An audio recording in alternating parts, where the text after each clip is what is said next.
Welcome back, everybody, to another episode of Legacy Battle. I am Michael Adams. I'm your host tonight. Not even representing anybody, but my panelists tonight from the Gridiron Battle Zone: Brian King, Steelers Nation South, Rollo Coffin, Penn State Hockey All-Star Kevin Adams, and we're also honored to have back current GM and head coach of the Charleston Colonials, Matt Reid. He's also in charge of Reader Hockey, so check that out on the web. We got a great show for you here tonight. Carolina Hurricanes top five forwards. Little side note, this does not include Hartford Whalers stats, even though it's the same franchise, but check the archives for our Whalers top five with All-Star Blaine Stoughton. And we are joined today by a 13-year left winger playing with five teams, but nine of those seasons with the Carolina Hurricanes, two 30-goal seasons, six over 20, 532 career points, three times represented Team USA. That includes the 2006 Olympics. And of course, he is a Stanley Cup winner. Erik Cole, thank you so much for coming on. Yeah, happy to be here. Thank you guys for having me. Awesome. As always, we'll have a Q&A for Erik when we're done with our little debate here of our top five show. Our honorable mentions, three guys just missed our list. You got Justin Williams, Jeff Skinner, and I'm gonna say this right, Svechnikov, Andrei Svechnikov. So there you go. There's our three honorable mentions, just missed our list. But we'll start with Brian's first player tonight. Go ahead, Brian. All right. Let's start it off with Rod Brind'Amour, 6'1", 205-pound center. Brind'Amour spent 2 years with the Blues, then 9 years with the Flyers. He established himself in a couple of notable ways. His durability, he didn't miss a start for 484 consecutive games. And his defense, he was often able to shut down opposing centers. So Brind'Amour, he was dealt to the Hurricanes during the 1999-2000 season, and he began a 10-year span with the club. During that time per year, he averaged about 18 goals, 30 assists. He won back-to-back Selke trophies in 05-06 and 06-07 for best defensive forward league-wide. He was the team captain for five of those seasons, including 2006 when he led the Hurricanes to the Stanley Cup. Brind'Amour, he came up huge in those Stanley Cup playoffs that year. He had a game-winning goal in every round of the playoffs. Game 4 versus Montreal, Game 3 versus New Jersey with only 1 minute to go, Game 7 versus Buffalo to ultimately send the Canes to the finals, and in Game 1 versus the Oilers in the finals with just 32 seconds remaining. He was an Iron Man, a great defensive forward, a captain for multiple seasons, and he came up huge in the clutch for the Hurricanes. So, Erik, does he teach his style of game to his players now that he's the coach? And the Iron Man stat, pretty impressive there. So, what are your thoughts on Brind'Amour? It's 100%. Everything is like whatever you've ever read about Roddy, heard about Roddy. It's all true. A tireless worker in the weight room. I can remember my rookie year, and he and I were line mates at the time. I mean, we'd play games into double overtime, and he's the first guy in the gym doing the same routine day in, day out. Even still, I mean, name one NHL coach in the National Hockey League that finishes in like the top 10 of like their fitness testing when everyone comes into town, like to start training camp. Like Roddy is unbelievable, always has been such a like a like the best professional you could imagine. To the point of the Selke trophies. Obviously, you know, he wins it in 05-06 and 6-7, but there's many other years in his career that he could have won it and probably should have. I think in those 2 years he wins it because of the success of our team, which obviously we didn't always have great success in terms of deep runs into the playoffs. It's not it wasn't as sustainable as it is now, and I think a lot of that has to do with just the mentality from the front office and the ownership and everything. Where I mean, let's face it, coming out of that lockout, we were a budget team. In my 02 rookie season cup run with the Hurricanes, I think our payroll was 36 million, and we lose to Detroit, whose payroll at the end of the season was up around 80 million. So, and you look at that roster of guys on Detroit, and there's probably 12 of them in the Hall of Fame. So it's like, yeah, it's crazy to think about, like, just how good he was, one, but two, how consistent he was throughout like his entire career. And he was just methodical day in, day out. And I was a guy that showed up early to the rink, bring my kids to school, head to the rink, and you always knew where Roddy was. He's in the bike room. He's banging out a 30 to 45 minute bike ride before anybody even like gets to the arena. Like he's just yeah, he's a coach's dream in my opinion. And now like watching him like as a coach, like it's so great to see because you see all of the little conversations that he used to just have with teammates and all the little nuances of the game. And he taught me so much as a young player, and then to be watching him as a coach and watching him in his post game speeches. I love the fact that the Hurricanes organization allows fans like into some of those moments via their social media links and everything, um, because that's the guy that I know, and not everyone ever really had the opportunity to see that. So he is 100% on my list of top five for certain. And again, it was mentioned about like how many big goals he scored in that playoff run and just how well he led us. It's indescribable. He's not a guy as a player that stood up in the room and had much to say to the group. It was always individual conversations and stuff like that. But I can remember his speech before we headed into Game 7 against Edmonton, and I think it changed everyone's attitude, outlook, and expectations for what was going to happen that night. And it was just a great moment in my career, and yeah, just one that I'll never forget. Like I got chills just kind of thinking about it and talking about it with y'all. But yeah, he's 100% more than deserving to be on this list. Well, let's go to Coach Reid's first player. All right, Ray Whitney, the Wizard. So he had to be. Not the biggest guy, came into the league at a time where everybody was big. Um, he saw the ice so well, passing, playmaking.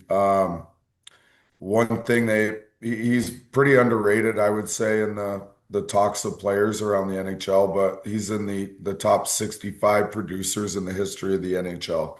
Um, 11th all time on the list here with the Hurricanes, 372 games, 334 points.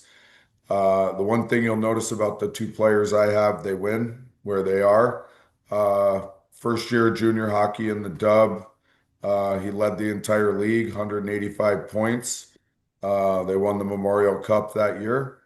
Um, from there, he played 24 years. San Jose, Edmonton, Florida, Columbus, Detroit, Carolina, Phoenix, Dallas, right? First year, he was on the team along with Erik in their Stanley Cup run where they won the cup. Um, and that season, I mean, he was almost a point a game, 55 points, 63 games, and then added 15 and 24 the year they won the cup. And then he spent the next 3 years there. He was the assistant captain.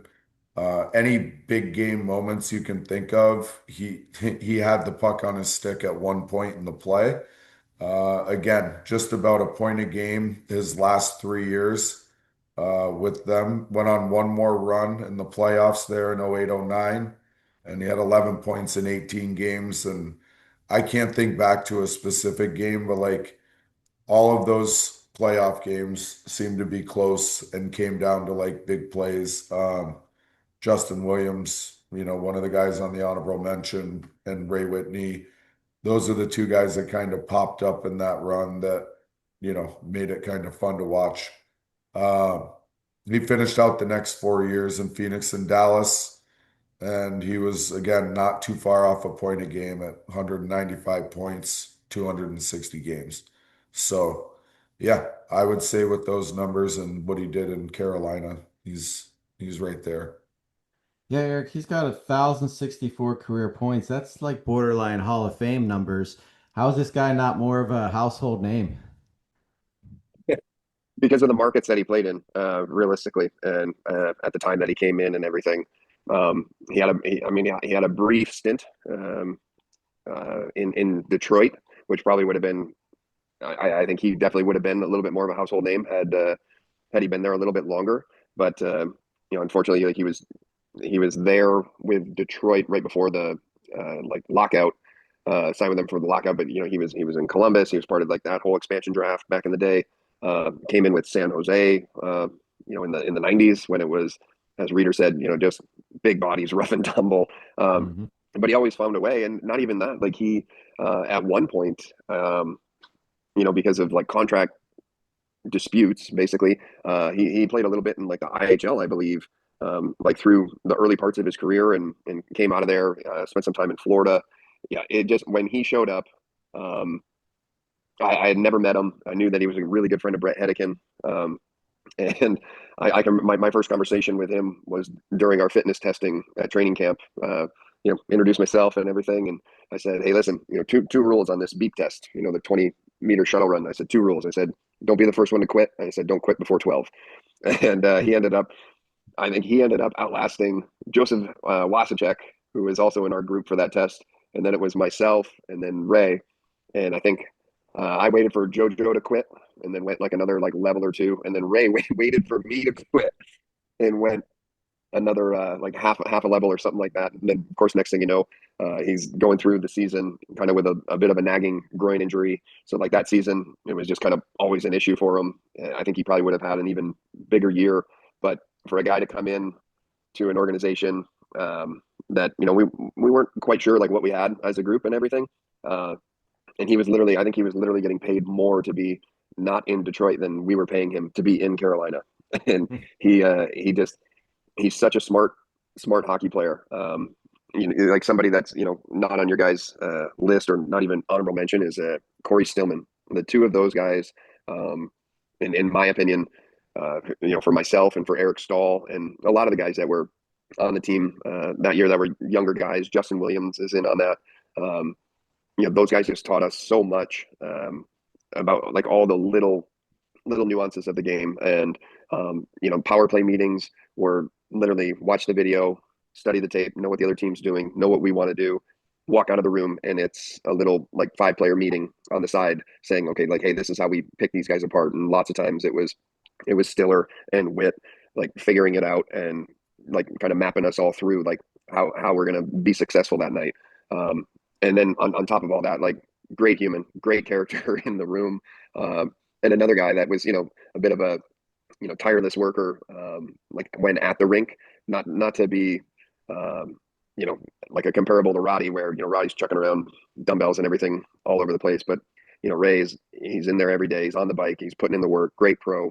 I mean, he did it for what Reader said, 24 years. I had the pleasure of playing with him twice. We were teammates in Carolina and then again in Dallas. Just great person. We like our kids are the same age. We hit it off right away, really.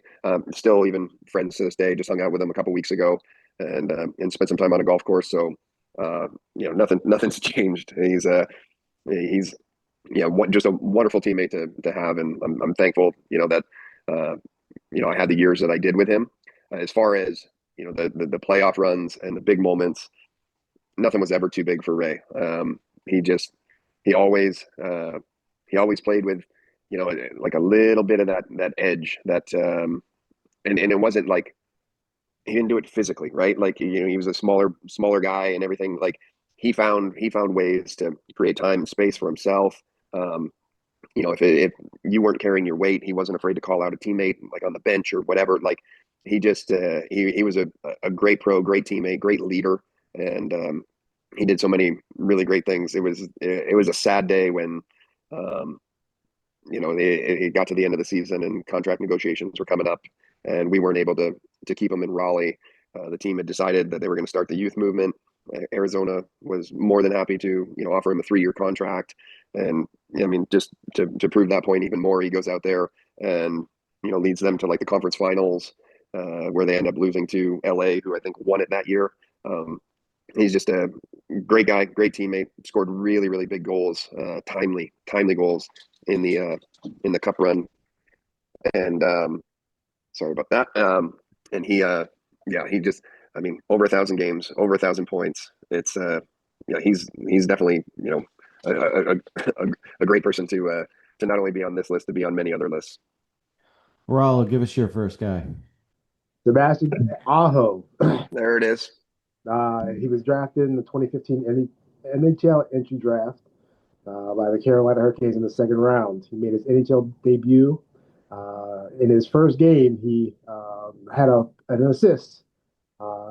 He had his first goal in November of 2016. He also had a second goal in that second game against the Capitals. January 2017, he scored his first hat trick against the Flyers, and then he became the first Hurricane whaler to record, youngest Hurricane whaler to record a hat trick. The 2018, um, the 2018-2019 season, he passed Ron Francis. Ron Francis's franchise record for longest season opening point streak by recording points in the first 12 games of the season. It also was a record for the team, a point per game streak to start the season. He was also chosen for his first All-Star game that season. He has surpassed 20 goals every season that he has played, and he has 30 plus goals in 5 of the 9 seasons that he's played. He's a career 70 points per season scorer. He was the first player in any Hurricanes history to score at 4 points in consecutive games. He's also the franchise leader in playoff points, goals, and assists. He is the career leader in with 85. The next closest player in Hurricanes history has 48. He's a 3-time NHL All-Star, and he's also tied for most playoff games with another person we're going to talk about tonight, Jordan Staal. So it looks like I'd say he's not going to pass Erik Staal this season, but he should catch him next season for the all-time points leader on Carolina. Do you feel that maybe he needs a Stanley Cup to solidify his place in hockey history? As far as like Hall of Fame considerations, they obviously do look at that type of thing when it comes to the resume. For me, he's come in and he's been fantastic since day one, like to the point of the stats and everything. He's a great kid. He plays way bigger than he looks. Very, very sturdy on his skates. And he's got that competitiveness, right? Like he works and works, but he doesn't back down from anything. And he's really, really, become a huge leader on the current roster. When and if it happens with Jordan, deciding to retire, in my opinion, he is 100% going to be the next captain of this franchise. Just his leadership on and off the ice is fantastic. I can remember when I first announced my retirement, I was taking on a role with the organization. Ron Francis was the GM at the time, and so I was at every training camp practice. I'd go to games and sit with all the scouts and the GMs and everything. And I can remember being at a training camp practice where they, skated, reflood the ice and go back out for some special teams work and everything. And Ronnie Francis turned to me and pointed something out to me and it was literally the smallest detail that you could ever think of about, having his stick inside the offensive zone on his backhand, mind you, for a power play entry. And they're just, running through it. But he's got his stick like showing his backhand and everything, and he's got it in, like his body's outside the blue line, but the stick is inside the blue line, so that way he keeps everybody on sides, right? Like, and Ronnie points it out to me. He's like, this kid is so intelligent out here. Like, he thinks the game all over the place, and he's got a high compete level. His father's a coach back home, and with anybody that you ever played with, when you understand that like their father like either played or was a coach or whatever, these guys are like the most intelligent players on the ice, like 100%. It's so apparent. Brandon Sutter's another guy that comes to mind. He was just so savvy, and especially as a young player, like coming into the league, and then they just continue to grow and get better and better. And you talk about his numbers, and he's not even close to being done yet, right? Like he's 100% set up to become the franchise leader in pretty much every category across the board. I think the world of him. I think I would take 100 Sebastian Ahos over a lot of other guys that you see in the league that they might even be making more money than him or whatever. He's just such a great complete player, plays in all situations, scores big goals. I think last season or the season before, I mean, he had a run of like four or five games that went to overtime. He scored an overtime game winner. Like it was incredible. Yeah, he's a wonderful, wonderful player, certainly deserving to be on the list and in the top 5, in my opinion. Kevin, he mentioned the GM there and the former GM. So tell us about Ron Francis. Everybody knows Ron Francis, drafted 4th overall by this organization in '81. Played 23 seasons in the NHL. 16 of the 23 years that he played or was involved with this organization, he was a player. The rest was as an exec. When he would retire in 2004 after his last season with the Canes, he was second all-time in career assists. He had 793 with the organization. 236 were actually as a Hurricane. 5th in career points. He had over 1,100, almost 1,200 with the organization, 354 as an actual Cane. 3rd in games played, 27th in career goals. He had 382 with the organization and 118 as a Cane. He had over 20 goals a season in 4 of his last 6 seasons with Carolina. I mean, in 2001-2002 season, after returning back to the organization, he averaged almost a point a game, leading them to a Stanley Cup appearance, where he actually won his 3rd Lady Byng Trophy. He averaged more than a point a game in his career, over 1,700 games in that career. In 2017, he was also named 100 in the 100 greatest NHL players. He's considered by many to be one of the greatest players in the history of the franchise. He holds multiple franchise records for games played, goals, assists, points, game-winning goals, and others. He was a leader on the ice. He helped them become a competitive franchise. Bleacher Nation, they did a top 7 players of all time for the Hurricanes, and they listed him number 1. And then can't forget he was inducted into the Hall of Fame in 2007. So he's definitely got the experience, the leadership on and off. I think he's up there. Top So 1. just two little corrections. He actually retired with the Toronto Maple Leafs, not the Correct, Hurricanes. but it was Yeah. still the same. It was still his last season. Hey, we're just getting it technically right here. Whatever. And technically, tonight's debate is only Carolina stats, not Hartford. So I that's provided both. Okay, I'm just saying, yeah, you had to throw those extra points in there. You can tell we're brothers, but Erik, is he in my he was great at face-offs, great at defense, great at everything. The guy must have played some soccer too because he could use his feet like crazy with the puck, but I feel like he is maybe the most underrated player in NHL history. The guy's what, 4th all time in scoring, I think Kevin said. Yeah, he's and I was on the team that year when he slid into 2nd place behind a guy named Wayne Gretzky for all time assists. Just I was on the ice. I actually got an assist on his 500th career goal. I mean, we always referred to him as the Ron, or he just like so calm, so like just everything about him. Just he exuded every bit of professionalism in everything that he did, no matter what it was, and he still continues to do so this day with Seattle. Obviously, like a big part of me being friends with him and everything. I hate that he's not here with the Hurricanes and how all that went down. But there's no debating this one, right? Like he is 100% on this list, and probably like the most deserving, to be honest with you. Not just from his Hurricanes numbers, but career stats and everything. But you look at a guy that was traded away from Hartford, went to Pittsburgh, won a couple cups, and then made it a point to rejoin the organization in Carolina. And it was his biggest goal in his later years of his career was to, get us to the playoffs and win a Stanley Cup. And obviously, we fell short in 2002 while he was captain of the team and everything. Like, just great leader, great pro. I have so many little stories that I could share about Ronnie. Just again, it was all like the little side one-on-one conversations and everything, much like Roddy, but with Ronnie, when something needed to be said or something needed to be addressed in the locker room, he never hesitated to flex his leadership on the group. And he's somebody that, I certainly have always looked up to. I was a big Penguins fan growing up. So like for me to be able to like walk in and sit in the same dressing room as this guy, one of my like most prized pieces of memorabilia that I have was for his jersey retirement ceremony. We all go out wearing the Ron Francis jersey for warm-ups and everything. And the team then takes those jerseys and they set them aside, and Ronnie signs them for you.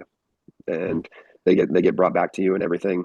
And, the note that he left me in that moment, like on my my jersey that I wore that night in warm-ups, is to the best winger I never got the chance to play with. And it, like, for me, that just was like such a big confidence boost. And that was obviously, it ended up being the year that we won the Stanley Cup. I was an Olympian that year, having a great season and everything.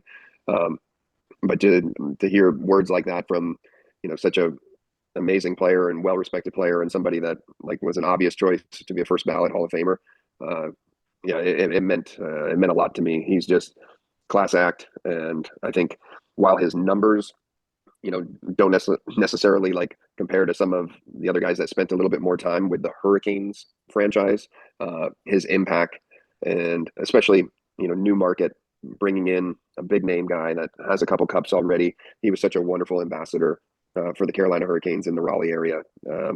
So on and off the ice, for me, he deserves to be on this list.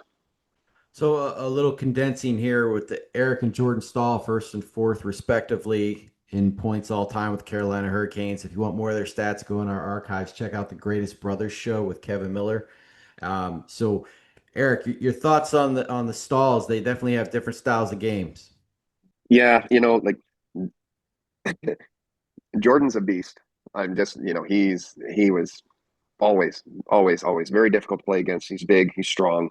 And we obviously knew all about him before he was coming into the league, because Erik was already with us. I actually think it was the 06 draft. So Jordan was, one of the top players that was going to be drafted that year, that, did the whole media tour and was at the Stanley Cup finals and everything, which was great because, the whole Staal family was there anyway. But just such a workhorse, so good in all facets of the game. Probably a little bit underrated in terms of like scoring ability. And I think a lot of that probably comes from, you look at a guy that starts his career out in Pittsburgh and he's got to play behind, two guys named Crosby and Malkin. So you kind of like, he kind of got groomed for that role as a young player, which, I mean, he did incredibly well, obviously won a cup and everything. Like he's another guy, just does everything on the ice. He does it the right way. He does it well. He's got the numbers and points to back everything up. And I think the world of Jordan. He's a tremendous player, great leader, and he's been doing it for a while, right? Like this has got to be number 19 for him in the league, 20, 21, somewhere through there. I think he would have started 08, I think 07, somewhere in there. He started 6-7 as so because he was drafted in 06, made the Penguins roster in his first year, I believe. So but just and again, it goes with the whole Staal family. They're just great people, great humans. They're infectious people, not just at the rink but away from the rink. Lead by example. And I can't say enough great things about Jordan. And I think that when he took over as being the lone captain, because his first year as captain of the Hurricanes, it was shared with Justin Falk. Not really a move that any of us supported at the time, if I'm being honest. But between he and Justin Williams was a big part of that as well.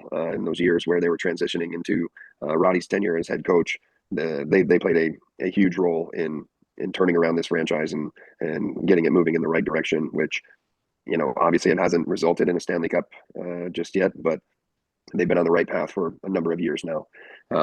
With Erik, he was my roommate. So when they, drafted him, we felt like we literally won the lottery, with Pittsburgh taking Marc-Andre Fleury, and we got Stalzy at number 2. We couldn't have been more excited as an organization. And so when he came into the league, they tucked him in with me to be his road roommate, and we've been of a caretaker a little bit, always looking out for him and everything. And we developed a great bond, great relationship, which we never really played together that much. In his initial season with the team, I was still playing pretty consistently with Brind'Amour. They really wanted to just throw him into the fire and just see what he was made of, see what he could handle. But I've had countless memories with Erik, and so many great times. Being his teammate, being his friend, everything. I was at his wedding, you name it. He's just he's the best. We retired his jersey last year, and I think when I was asked about it, if there's a Mount Rushmore for Hurricanes greats, he's on that for sure, without a doubt. He's the things that he did, the goals that he scored.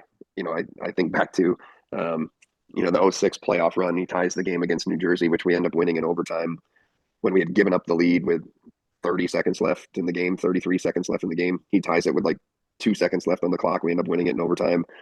And then again against New Jersey in 09, we're down late. We score a 6-on-5 goal off that ensuing faceoff. He goes down and zips one past Marty Brodeur, just slings one from the wall and beats Marty low blocker. And we end up, pulling out a game 7 3-2 victory.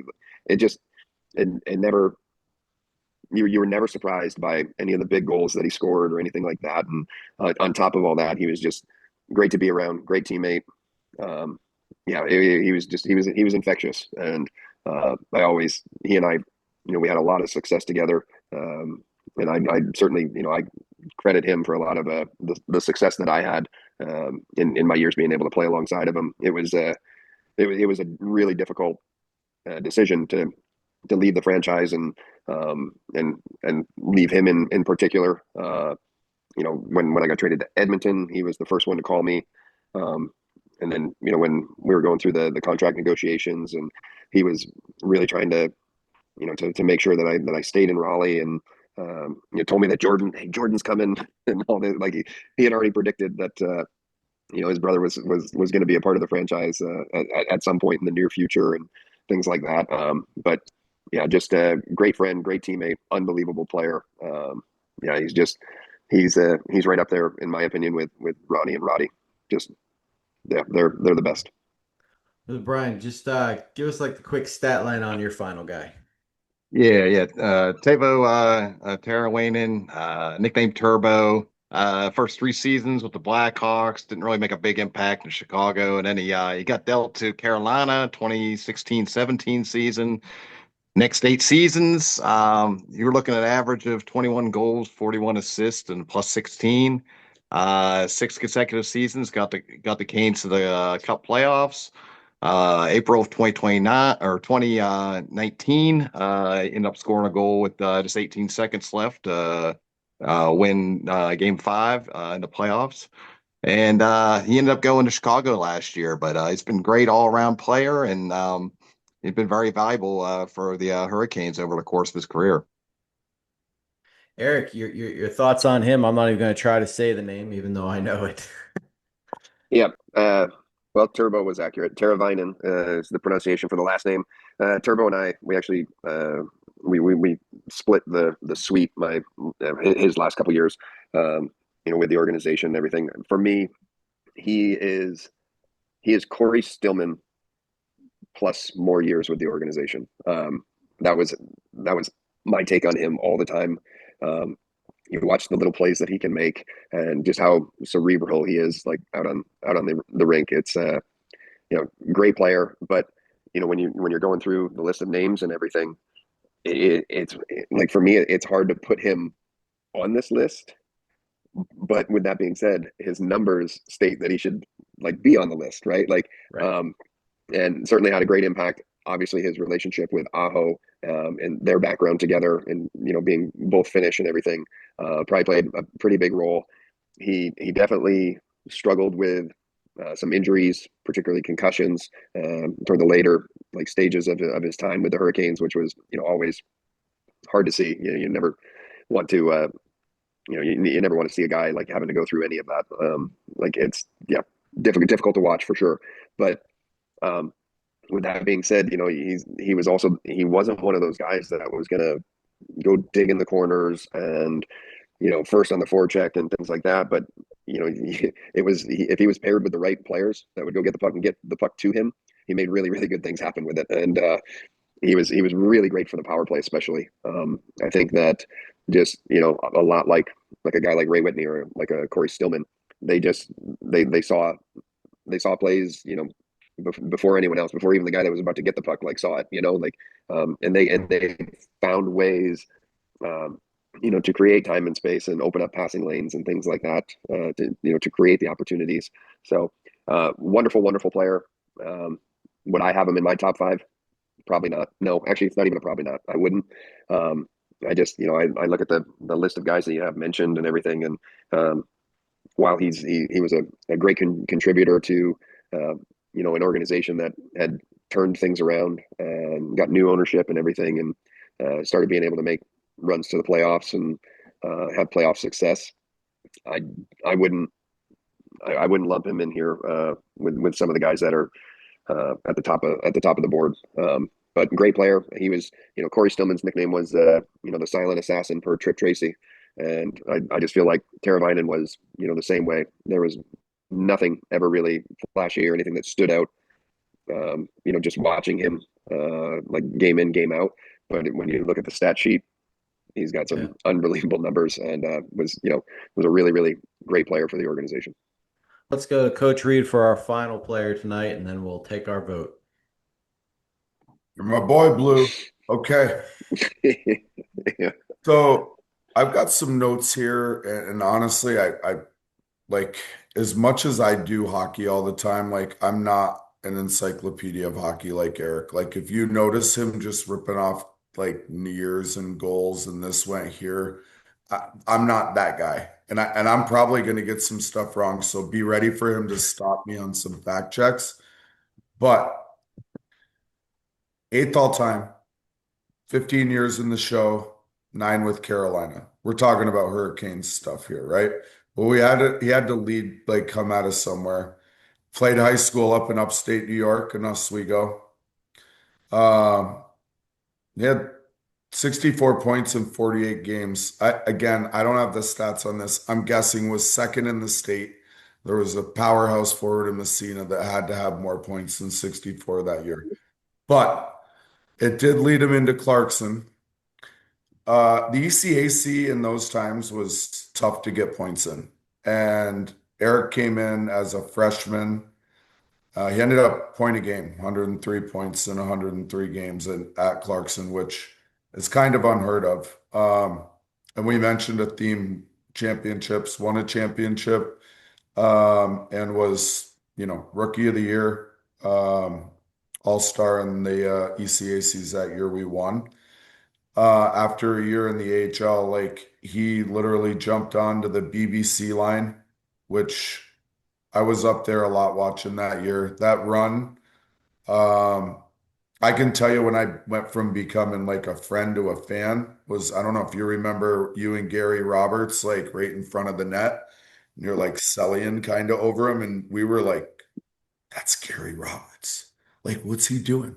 We were looking at holy shit, we're fans now. This has got to change. So that run was, I think, made a name for the Hurricanes. The building was ridiculous, almost as if they did go all the way.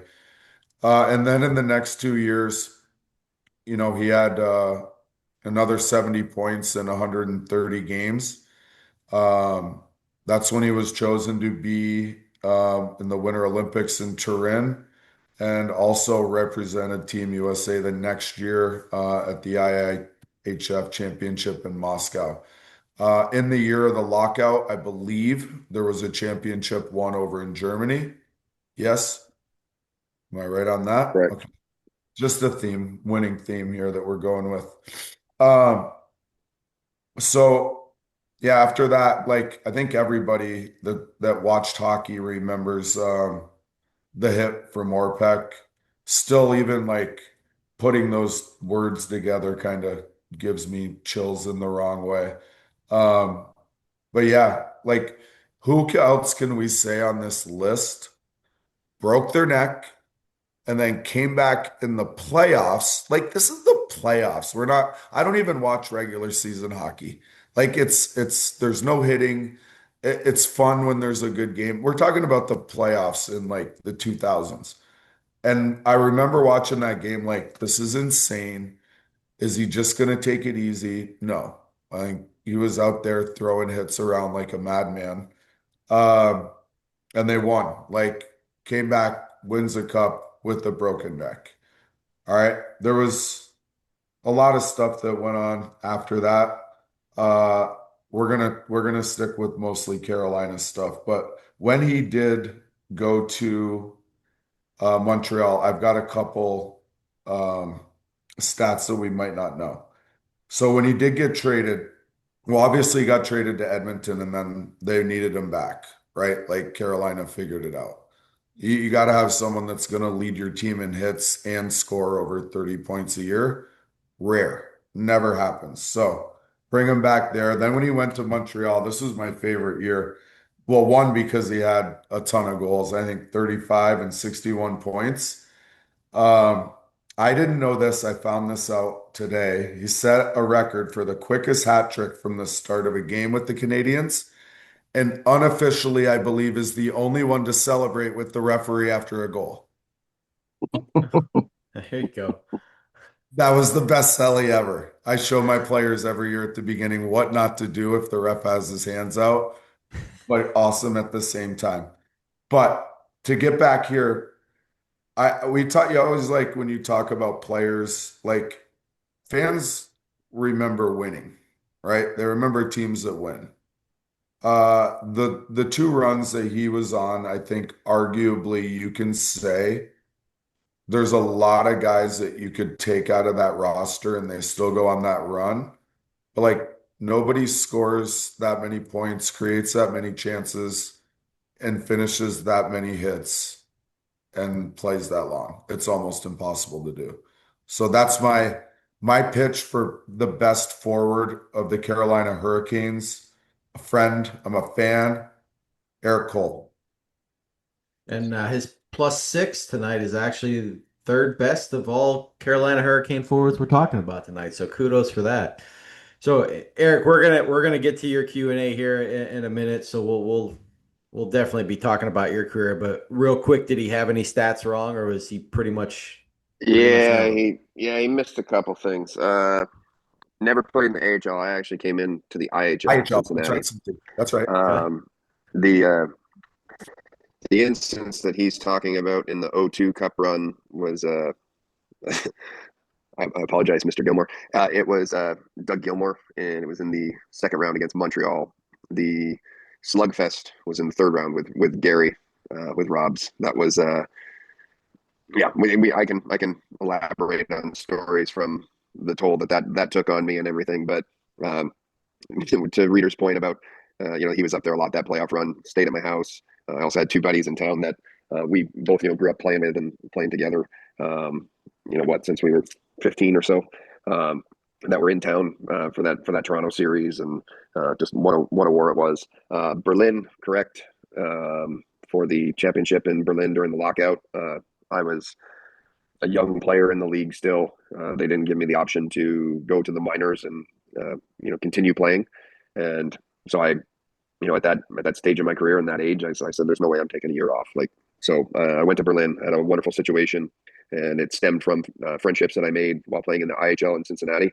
Not only won a championship, I managed to somehow become a playoff MVP despite a suspension during the playoffs for hitting the guy too hard in the first round. But wonderful experience. Loved it. Loved every second of that experience for my family and for myself. And I was also at World Championships that year in 2005 in Austria, where we had a lot of some older guys in the league that necessarily would have never gone to World Championships, but because of the layoff and the lockout, where no games were played in 2004 because of that lockout, guys like Doug Waite, Modano, just like guys that I just never even imagined being able to play on the same team with, let alone the same line. But developed a really good relationship with Mike Modano through that World Championships, and then we were line mates again the following year in the Olympics. So I think that was all I had for you there, Reader. Otherwise, actually, no, there is one more. You messed up the high school stats. That was 25 games, 90 points my last year. The whole point was you're probably second. It's either way. It's fine. If I had 90 points in a year and you scored 91, I'm calling BS. Anyway, keep going. Well, let's move into our vote here, guys. Cannot pick your own. We got the 8 guys on the list. Brian, who you taking? Give me Aho. Okay, Aho. Kevin.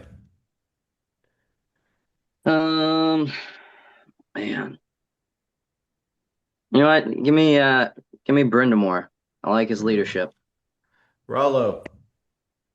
How can you not have Ron Francis on your list? So that's easy. Francis. Coach. I'm with you. I got to go with the Ron. Well, actually, he's already on the list, so you get to pick one of them that's left. Whitney, Cole, Erik Staal, Jordan Staal, and Teuvo. No Okay, brainer. can't pick my own. I'm going with Erik Staal. Erik Yeah, Staal. no Okay. brainer. Erik Staal. And now the pressure's on Erik. Now he's got to pick one of the final ones to round out our top 5. So you got Whitney, Jordan Staal, Teuvo, and yourself. Will you pick yourself? No, I'm not on this list. Aho's already on there. Yep. I got to be honest with you guys. You might not like this, but I'm literally debating between Jordan Staal and Justin Williams, and a lot of me is leaning towards Justin Williams, who is only on your honorable mention. There you go. We'll take it. I think I fully believe he's probably the next Hurricane to have his jersey retired. Awesome. Great job, guys. Let's move into our Q&A. One question each tonight. Brian, start us off. So Erik, 2001-02, your rookie NHL season, your first career Stanley Cup playoff game, Hurricanes versus Devils. About halfway through the first period, you're able to light the lamp in what amounted to the game-winning goal. So what was it like to have that early type of success in the playoffs there? Well, I'll say that like is as crazy as a year it was that year, because so I came into the league and training camp and everything in the wake of 9/11. Training camp was a mess. We had half the guys in Florida, half the guys in Raleigh. I never got told to move out of the hotel until early November. So every day I felt like I was fighting for my job in my place on the team, and then to get to that moment, and we were matched up against New Jersey, who the year prior we had lost the playoff series against them. Scott Stevens had knocked out both Shane Willis and Ron Francis with some big body checks. And I knew what my matchup was going to be all series long, particularly at home. I knew that I'd be out there against him. Never fully gotten sick before a game, unless I was actually sick with the flu or anything. But I will 100% admit that I was like dry heaving before that playoff game first started. And I'll never forget the play. Got the puck in my own zone and just sprinted out of the zone with it, and looked up and saw that it wasn't Scott Stevens. And so I decided to try him one-on-one, cut to the middle, and was able to just fire a shot through a screen that beat Marty 5-hole. And yeah, it was that was a huge moment, and obviously confidence wise was really significant. For how the rest of the playoffs went for me that year. Like I think that starting it out where you score a goal early on in game 1 of the playoffs, and you're like, okay, yeah, like I got this. I can handle playoff hockey. Yeah, like it was. There's nothing better than playoff hockey. That's for sure. We'll go Rollo, Kevin, and then Coach will finish us up. You mentioned playoff hockey. So in 2009, the Hurricanes played back-to-back 7-game series against the Devils. Yeah. Which one of those series was more intense, and which one do you think had a bigger impact on the team? Definitely Boston. How Boston didn't beat us that series is a bit beyond me. New Jersey, while they had a great roster and a Hall of Fame goaltender, I wasn't like we were in control of that series for the majority of it against New Jersey. And obviously they ended up taking a miracle to win it, but you survive and move on. But the Boston series, and the guys, if you look at their roster, I mean, I think that roster won the Stanley Cup basically like the next season. It was a battle, and it took 2 or 3 overtimes to beat them in Game 7. But it was that was by far more taxing on our group, in my opinion, and not even just game in, game out, the emotional part of it. And Scott Walker scoring the OT winner in Game 7. His wife had literally, like, I think it was like a week prior, got diagnosed with ovarian cancer, and like it was we had a lot going on, like, within our family. And for him to score that goal, he's one of those guys that spent his the majority of his career as a, like, third, fourth line guy, tough as nails, scary tough. And he comes to our team and just works his tail off, and he's playing within our top 6. We just we love the grit, we love the energy he brings, everything. And for him to score that goal in that moment, with everything that he had going on away from the rink, was incredible. But I can remember being on the bus headed to the airport, leaving Boston after closing out that series, and I think I turned to my buddy Joe Corbo, who was sitting with me, and I was like, "Bub, I'm exhausted." I'd been playing hurt and everything for the last couple months of the season there. Like, I was injured when I got traded back to the Canes, and not being in the lineup was not an option. So it was that was a grind. But that series for me, the Boston one, and it was back and forth too. OT games, winning on the road, losing at home, everything. Like, that was a great playoff series. So I did know about this stat of the hat trick, and I actually wanted to ask you about it. So 2012, against the Senators there, you score the fastest hat trick from the start of a game. First goal was 29 seconds in. You made Craig Anderson get benched after 4 shots. What was clicking for you that game, scoring those 3 goals within less than 6 minutes? One of the best stories of my entire NHL career stems from that night. We were obviously out of the playoff run and everything. We had a ton of injuries that season and everything. But Ben Bishop, he had started that season, I believe, in St. Louis.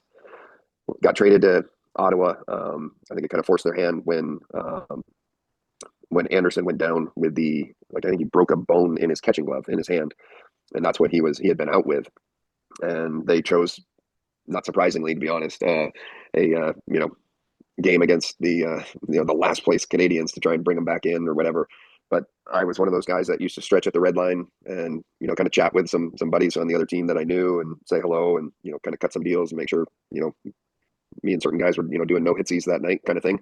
But Bishop was across the red line stretching next to me, and I was like, what are you doing here? I was like, you're not in the net tonight? And he's like, eh. And I was like, are you kidding me? I said, you're 10 times better than that guy right now. And he just kind of had a little bit of a laugh and kind of shrugged it off. And so when I was getting up for my stretch, I gave him a tap. I said, I'll see what I can do to get him chased for you. And so sure enough, first shift, we were in their zone, comes back in our zone, like puck on the wall. I grab it, just turn on a little burst of speed to beat like a neutral zone, like forward trying to forecheck me, going in, just zip a shot, and it literally hits his glove and flutters into the net. And I was like, all right, we're off to a good start. Here we go. And then I think it was literally the next shift that we go back out there, and it was like a cycle, like low play cycle, get it out to PK, who we've been barking at forever to not overhandle the puck like at the blue line, because he tended to like to dance with it and dust it and do some of his amazing one-on-one moves that he had, and he just zipped it at the net. And I can't remember if it hit me or Erik Karlsson, but we were standing in front of the net together, and it hit one of us, and then it just sat right there in the crease, and I just tapped it in, and I'm like, okay, here we go, we got 2. So away he goes. They pull Anderson, bring in Bishop, and my next shift we didn't score, but then I think it was literally like my 4th shift of that game. We get a power play, and we go out there, and Desharnais wins the face-off back to the D, and it's Markov to PK, and he just turns and just fires it at the net. We got a whole bunch of traffic, and David Desharnais was able to get a little poke on it to like slide the puck to the back door, and I literally just banged it into an empty net. And before you know it, we're up 3 Cobb, and I obviously never would have imagined, with all the all the history that goes on with the Montreal Canadiens that I ever hold any kind of record with that organization. But yeah, that was certainly a very, very cool moment in my career. Finish us off, Coach. I don't know if there's anything I don't know about you. So Yeah, readers heard all my stories. I was gonna ask you where you want to be in 5 years, but I already know the answer. You have no idea. So I want to hear something funny here. I'm around 16 to 20-year-old guys trying their best to talk smack on the ice. Can you walk us through the Marchand chirp, please? It's my favorite. Yeah, yeah. So okay, so first of all, and this I haven't met the group yet, so I'll work on it when I get there. But sarcasm is key I know they don't. when making making little comments on the ice and everything, and chirping other guys on the other team. Sarcasm, humor, keep it light. You don't say anything about siblings, mothers, anything like that. Girlfriends, wives. We leave that at home. But so the story with Marshy, he was such a little pest when he came into the league. I'll never forget when I actually became teammates with Tyler Seguin in Dallas, and I kind of pulled him aside because I knew that those two were such close friends. And I was like, what is the deal with your boy? Will you just tell him to shut up and just play the game? Like I'm like, he could be a really, really, really good player if he just worry about scoring goals and less about just being a jackass on the ice. But so we're playing at home. I've got Jeff Skinner, it's his rookie year. He's 18 years old. This kid, I mean, just as baby faced as they come. He used to call my ex-wife Mrs. Cole like all the time. Wouldn't even like use her first name. Like it was like the nicest kid in the world, right? And he was having a great season. Ended up being an all-star that year. He won the rookie of the year trophy. What is it even called? The Calder. But so he's getting it from Marchand like the whole game. And I mean, like if we were on the ice and there was a face-off in front of their bench, he's chirping at them. He's literally like a whistle blows or there's a face-off in front of our bench.